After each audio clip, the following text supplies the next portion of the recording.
سره کینې نو مجلس اثر وي خامخا جوارګرو سره کینې جواري بکې د غلو سره کینې غلا بکې د سینما والو سره کینې سینما بکې درته به یاره دا د مولیانو خبرې دي خلک خبر بشي اله بیا به درته پته ولګي خدای قرآن شریف کې وایي یو ایستمه پاره کې ربنا ابصرنا وسمعنا فرجعنا نعمل الناس موقنون خدای مون خوار سولیدل اوس په سترګو او ورسم واورېدل نو دوباره دنیا ته بوځه بیا دې توبه خدای وایي نه دوباره نشته اولم نعمركم ما يتذكر فيه من تذكر وجاءكم النذير فذوقوا فما للظالمين من نصير تعالی مې څومره عمر درکړو او تا ته پیغمبران راغلي وو که نه او د هغې نایبانو ته یې رولې وې تا ته یې نه ویل چې زنا بد شی دی تا ته یې نه ویلې چې پردو ښځو ته مه ګوره تا ته یې نه ویلې چې سود مه کوه تا ته یې نه ویلې چې غلا مه کوه وی دا د ملیانو اسلام دی دا خو د ملا خبر نه دی دا خو د خدای او د رسول خبرې دی ملا خو درته وضاحت کوي ټیک ته که د یو ملا په خبرو کې د شکي د بل نه تپوس وکړه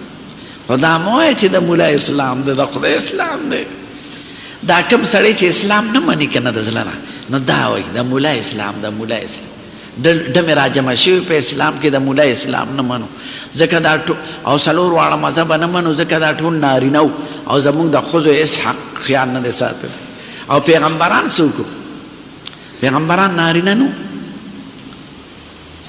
اصلي دا غواړي چې امریکا کې او په لندن کې خو ښځې ازادې ګرځي لکه د سپو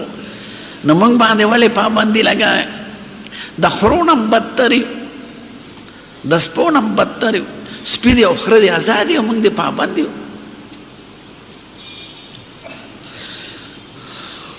بعضې ملکونه مې لیدلي چې ته به یې خدایه دا څه بلا دی دی خو د سپو نه زیات بدتر دی نو دغه ازادي په دې پاکستان کې دغه ښځې غواړي دغه مردار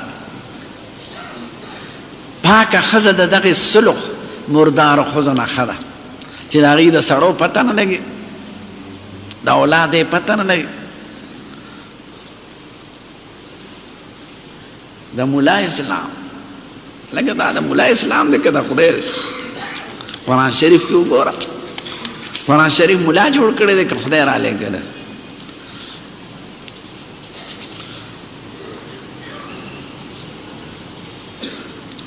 موږ دا په نکاح کې مقرر کېږي نو دا ښه کار نه دی هغه بنده ده متعد